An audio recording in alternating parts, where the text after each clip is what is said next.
Մեր պարերը եւ մենք 20 տարեկան է։ Դեկտեմբերի 27-ին Իտալիայի մեկ հասցեում Կարին-հայ ավանդական երգի պարի խումբը տոնելու է ոչ թե ուղղակի 20-ամյակը, այլ հոգևոր, ազգային ու գաղափարական մի վերածնունդ, որ պատմում է վերելքներով ու վայրեջքներով լի մի ուղու մասին, որի շնորհիվ էլ այդ ընթացքը դարձել է անհրաժեշտ կենարար, անկոտրում ու ըմբոստ։ Մեր այսօրվա հյուրն է Կարին ավանդական երգի պարի խմբի գեղարվեստական ղեկավար Անի Գինոսյանը։ Ինչպե՞ս եք։ Բարի լույս, շնորհակալ եմ հրավերի համար, լավ եմ, դուք ինչպե՞ս եք։ Հրաշալի, մեզ համար այսպես պատիվ է ձեզ տեսնելը եւ շնորհավորում ենք 20-ամյակի կապակցությամբ։ Եկեք հենց 20-ամյակից էլ սկսենք պատմել։ Գինոսյան ազգանունից, այսպես որին էլ շնորհակալ ենք այդ ազգանվան, այդ մարդուն, մինչև մեր օրեր այդ հրաշալի խումբը հասցնելու համար։ Նախ ասեմ, որ խումբը եկող տարի կդառնա 25 տարեկան եւ առհասարակ հաջորդ տարին մեզ համար հոբելյանական է, որովհետեւ նաեւ պարոն Գինոսյանի 60-ամյակն է եւ այդպես պատրաստվում ենք տարբեր տոնակատարությունների միջոցառումների միջոցով նշել մեր 25-ը եւ պարոն Գինոսյանի 60-ամյակը։ Իսկ այս դեկտեմբերի 27-ին տոնելու ենք մեր պարերը եւ մենք միջոցառման 20-ամյակը, որն իրենից ներկայացնում է ամեն ամսվա վերջին ուրբաթ օրերը տեղի ունեցող մեր բաց դասերը, երբ մարդկանց սովորեցնում ենք պարել բոլոր ցանկացողներին։ 20 տարի առաջ, այսինքն 2005 թվականի դեկտեմբերին ենք տվել մեկնարկը առաջին անգամ։ Առաջին միջոցառումները իրականացել են Մեր քաղաքը մեր տունն է հիմնադրամի նախաձեռնությամբ եւ Նարեկացի արվեստի միություն կազմակերպության տարածքի տրամադրմամբ, որտեղ իրականում մինչև օրս նաեւ հյուրընկալվում ենք դեռևս։ 2009-10 թվականներից մեզ միացել է նաև Գաֆեսչյան քանդակների պուրակը եւ ամռան ամիսներին արդեն անում ենք Կասկադի տարածքում միջոցառումը։ Այո, եւ կախված արդեն հանգամանքներից եղել է, որ Թումոյին հարակից այգում ենք միջոցառում արել, Սունդուկյան թատրոնի հարակից այգում ենք արել, Ազատության հրապարակում ենք արել։ Բավականին շատ մասնակիցներով։ Այո, Ազատության հրապարակում թերևս ամենամեծ քանակով մասնակիցներն ենք ունենում, մինչև 3000 հոգի հաշվել ենք էլի, որ մարդիկ մասնակցում են։ Այդպես եւ քանի որ այս տարի լրանում է դեկտեմբերին 20-ամյակը, որոշեցինք տարին ամփոփել տոնելով, որովհետեւ այդ միջոցառումն է կարծում եմ մեր առանցքային նախաձեռնությունը, որովհետեւ դրա միջոցով է, որ ավանդական պարերը սկսեցին տարածվել եւ մեծ թափ հավաքել տարածման տեսանկյունից։ Հրաշալի։ Բուն միջոցառման ինչ է սպասվելու։ Միջոցառումը երկու հատվածից է կազմված։ Առաջին հատվածում մենք լինելու ենք կոնգրես հյուրանոցի կոնֆերանս դահլիճում, որտեղ ունենալու ենք 3 բաժին, մեկը վերաթողարկում ենք մեր կայքը երկար աշխատանքներից հետո, մեկը ընդհանուր ամփոփելու ենք 25 թվականը եւ 26-ի անելիքներն ենք ներկայացնելու եւ արդեն հենց 20-ամյակը, որի ընթացքում իհարկե պիտի ներկայացնենք բոլոր այն մարդկանց, ովքեր միջոցառման հիմնադրման, այսպես ասած, ակունքներում են,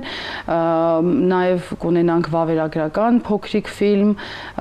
ու իհարկե անակնկալներ են լինելու խաղերի տեսքով, նվերների տեսքով մեր, այսպես ասած, հավատարիմ հետևորդների, մենք իրենց պարահայություն ենք տենց անվանում, պարահայության համար, եւ երկրորդ հատվածը արդեն դուրս են գալու Սունդուկյան թատրոնի հարակից այգին, անգլիական այգին, այնտեղ պարելու ենք։ Մի քիչ ցուրտ է, բայց պարենք, անպայման կտականանք, տարածքը մեծ կլինի, հանգիստ կպարենք։ Ընդ որում այս օրերին բավականին շատ հյուրեր կան, զբոսաշրջիկներ կան մեր քաղաքում, նրանք էլ կարծում եմ կմիանան, կտեսնեն, այսպես հանրայնացնելու մի տարբերակ է դա թերևս։ Ինչ նոր պարեր եք բացահայտել վերջին տարիներում, որոնք են, որ նորություն են, նորովի են ներկայացվել կամ գուցե խմբի կողմից։ Իրականում նոր պարերը բացահայտելը բավականին երկարատև եւ դժվար գիտական աշխատանք է։ Մենք այդ ամենին ամենայն պատասխանատվությամբ ենք վերաբերվում։ Այս 25 տարիների ընթացքում բավական մեծ թվով նոր պարեր ենք բերել պարացանկ ասպարեզ եւ այդ ամենը իրականում կատարվել է պարոն Գինոսյանի ջանքերի շնորհիվ, իր երկար ուսումնասիրությունների, բանահավաքչական աշխատանքների, որն ինքը իրականացրել է։ Այս փուլում փուլում մենք աշխատում ենք իր հավաքած նյութի վրա, այսինքն այդ բանահավաքչական արխիվը, որն ինքը ունի, որը մենք թվագրում ենք մոտ 600 նմուշ պար, աշխատում ենք այդ արխիվի ուղղությամբ, նաև նախորդ տարի, այս 25 թվականին փոքրիկ դրամաշնորհ շահեցինք եւ այդ քանի որ բոլոր այդ նյութերը թվային հին տեսաերիզների վրա են, փորձում ենք հիմա նաև թվայնացնել այդ ամենը, որպեսզի այո կարողանանք օգտվել նախ, հետո այդ ամենը իհարկե գիտական մշակման է ենթարկվում, համադրվում է այլ բանասացների, բանահավաքների նյութերի հետ, հետո նոր միայն փորձում ենք արդեն իրեն, այսպես ասած, կենթանություն տալ, բայց վերջին ընթացքում, որ փորձել ենք վերականգնել, դրանք եղել են Համշենի տարածաշրջանից պարեր, որոնց վերականգնումը մեզնից պահանջել է 1-ից ավելի տարի, այսինքն մենք մոտ մի տարի ուսումնասիրել ենք,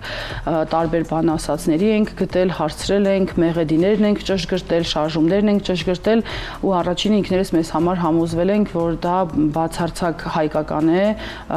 եւ չի կրում այլ օտար այս պարագայում թուրքական կամ քրդական ազդեցություններ եւ ընդհանուր առմամբ այդ բոլոր պարերը անդադ այդ փուլը անցնում են գիտական մշակման, առաջիկա տարում հուսանք եւս ինչ որ նոր բաներ կկարողանանք հանրությանը ներկայացնել։ Բավականին պատասխանատու, լայնածավալ աշխատանք եք իրականացնում իրականում։ Այո, ունենք գիտական կենտրոն, որտեղ ունենք գիտական կենտրոնի ղեկավար, աշխատակիցներ, ովքեր պարբերաբար այդ բոլոր նյութերի թարմացմամբ են զբաղվում։ Նաև պարերը տարածելու մասով պիտի նշեմ, որ երկու մեծ համակարգային ծրագիր ունենք, այսպես ասած։ Մեկը դա ազգային երկու պար առարկանն է հանրակրթական դպրոցներում, որը արդեն շուրջ 470 դպրոց անցնում են միջին դպրոցում ազգային երկու պար եւ դա հանգեցնում է նրան, որ արդեն ունենք երեխաներ, ովքեր շրջանավարտներ են եւ պարել գիտեն 2013 թվականից ծրագիրը հանրակրթական դպրոցներում է եւ նաեւ 2023 թվականից, այսինքն արդեն 2.5 տարի ռազմապարերը դասավանդվում են ռազմական բարձրագույն ուսումնական հաստատություններում մենք համարում ենք սա մեր ամենակարևոր նախաձեռնությունները սրանք, որովհետև մեծապես նպաստում են նաև այն մարդկանց հասցնել ավանդական պարերը, ովքեր իրենք չեն գալիս սովորելու, ուղղակի սովորում են ինչ-որ միտեղ եւ փորձում ենք իրենց եւս մասնակիցը դարձնել։ 2025-ին ինչ գործունեություն է ծավալել խումբը, եթե այսպես մոնիթորինգ անենք եւ ամփոփենք 2025-ը։ Իրականում մեզ համար շատ բուռն տարի է եղել։ Նախ փետրվարին մենք ունեցանք Խնգահոտ Երգիր ազգագրության թատրոն ժանրում ներկայացումը, որը բավականին մասշտաբային ներկայացում էր, ներգրաված էին շուրջ 40 մասնակիցներ, 15 հոգուց կազմված երաժշտախումբ, 18 հոգուց կազմված պարախումբ, դերասաններ, ռեժիսոր, բեմանկարիչ, ձայնային հնչյունային ռեժիսոր, այս թերևս մեր ամենամեծ նախագծերից մեկն էր, որը նաև հունիս ամսին եւս մեկ անգամ ներկայացրեցինք, շրջագայել ենք Բելգիա մեր նվագախմբով, այնտեղ կա խումբ, որը մեր բարեկամ խմբերից է, այսպես ասած, իրենց հետ ենք այնտեղ համագործակցել եւ օգոստոսի 2-3 օրերին Գինոսյանական օրեր խորագրով փառատոն ենք ունեցել պարոն Գինոսյանի տարեդարձին նվիրված։ Փառատոնը եղել է Գյումրիում եւ հաջորդ տարի եւս պլանավորում ենք իր տարեդարձի օրերին փառատոն կազմակերպել, այս անգամ արդեն մասշտաբները մեծացնելով, բայց 25 թվականի փառատոնին մասնակցել են 10 խմբեր, որոնք բոլորը ստեղծվել են պարոն Գինոսյանի հովանավորությամբ, այսպես ասենք, այսինքն դրանք Կարինից եւ մեր մանկապատենական խումբ Ծովակից սերված խմբեր են, մոտ 120 մասնակից ենք ունեցել, ովքեր բոլորը միաժամանակ պարում են տարազներով, բան այդպես։ 26-ին հյուրախաղեր կունենաք։ Դեռևս հստակ ոչինչ չեմ կարող ասել, իրականում քանի որ մեր խումբը, այդպես ասած, անհատ կատարողներ չեն, մենք հիմնականում խմբային արվեստ ենք ներկայացնում, շրջագայլը հաճախ բավականին բարդ է լինում քանակի պատճառով, այո, բայց այս պահին փորձում ենք ինչ-որ բաներ անել դեպի ուղղությունը դեպի Եվրոպա, տեսնենք ինչպես կստացվի։ Հայկական պարը, այսպես երգն ու պարը ներկայացնելու դրսի առումով, ինչպիսի փորձ ունեք, որտեղ եք գնում, առհասարակ որ համայնքներում եք լինում, որտեղ եք սպասված լինում։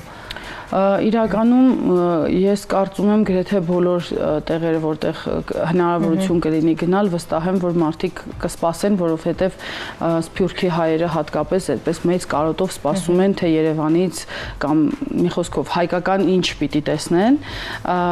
եւ շրջագայել ենք ժամանակին Ամերիկայից մինչև Ռուսաստան, շատ երկրներում ենք եղել եւ բոլոր տեղերը մեծ այդպես շուկով ընդունել են մեզ։ Երևի այս պահին կառանձնացնեմ միայն մեկը, երբ Հոլանդիա ենք գնացել եւ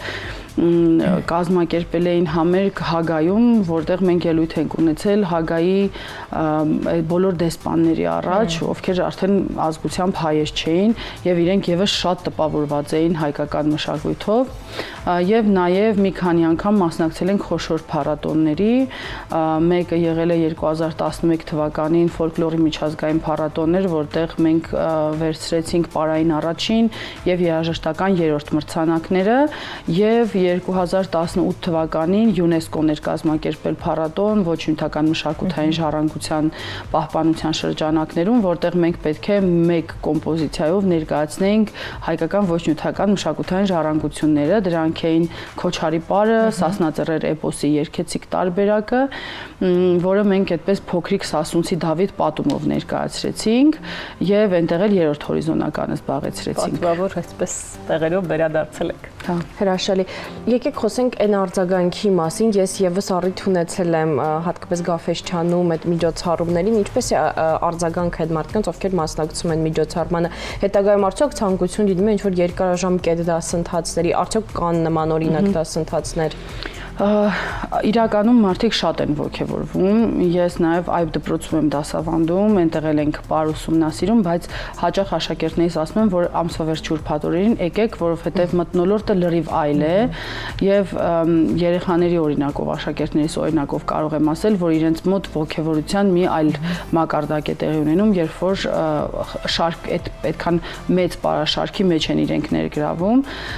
Ես կարծում եմ այդտեղ շատ կարևոր հոգևոր բաղադրիչներ են միանում, որոնք մենք գուցե գիտակից ձևով չենք հասկանում, բայց իրենք ենթագիտակցության վրա անպայման ազդում են, նախ են, որ մենք կարող ենք 2-300 հոգով կամ 2-3000 հոգով բոլորս կրկնել նույն շարժումը, ուրիշ դինամիկա է։ Ինքը զգացողության տեսանկյունից լրիվ ուրիշ բան է։ Նախ կարծում եմ երկու կարևոր բաղադրիչ կա, մեկը որ դու բացարձակ անծանոթ մարդու կողքն ես կանգնում, բռնում ես իր ձեռքը, կպնում ես ուսուսի ու այդ պահին արդեն կարևոր չէ կողքիդ մարդը ով է, կարևոր է միայն այն հանգամանքը, որ կողքի կանգնած մարդը հայ է եւ դու կիսում եք նույն արժեքները։ Եվ մյուս բանը, որ դու այդ ամբողջ շրջանի մի մասն ես քեզ զգում եւ կարևոր մասը, դա երևի եւս կարևոր է,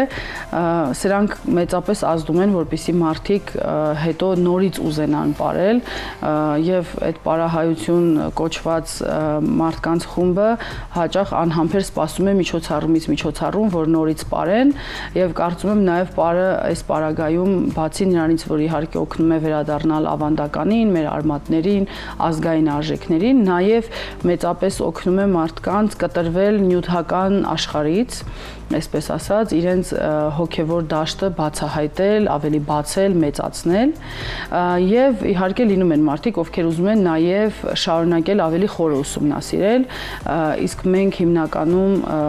մեր դասընթացների ժամանակ արդեն շատ խորը ներկայացնում ենք բարի արմատները, ծագումնաբանությունը, նշանակությունները, դրանց փոխակերպումները եւ այդ մարդկանց համար ունենք նախատեսված եռամսյա դասընթացներ սիրողական բնույթի, որտեղ իրենք ծանոթանում են եւ շարժումներին ավելի մանրամասն եւ բարի պատմությանը, ծագումնաբանությանը։ Ձեզ շնորհակալություն ենք հայտնում հետաքրքիր հագեցած զրույցի համար։ Ձեզ լավ միջոցառում, անխափան ընթացք, շնորհակալություն նաև մեր հեռուստադիտողներին մեզ հետ մնալու համար։ Հիշեցնենք, որ դեկտեմբերի 27-ին Իտալիա մեկ հասցեում Կարին հայ ավանդական երգի պարի խումբը տոնել է ոչ թե ուղղակի 20-ամյակ, այլ հոգևոր, ազգային եւ գաղափարական տոն է դարձնելու այդ օրը։ Շնորհակալ ենք, որ այսօր մեզ հետ եղաք։ Ձեզ հաճելի աշխատանք։ Մնացեք Կենտրոն հեռուստաընկերության եթերում։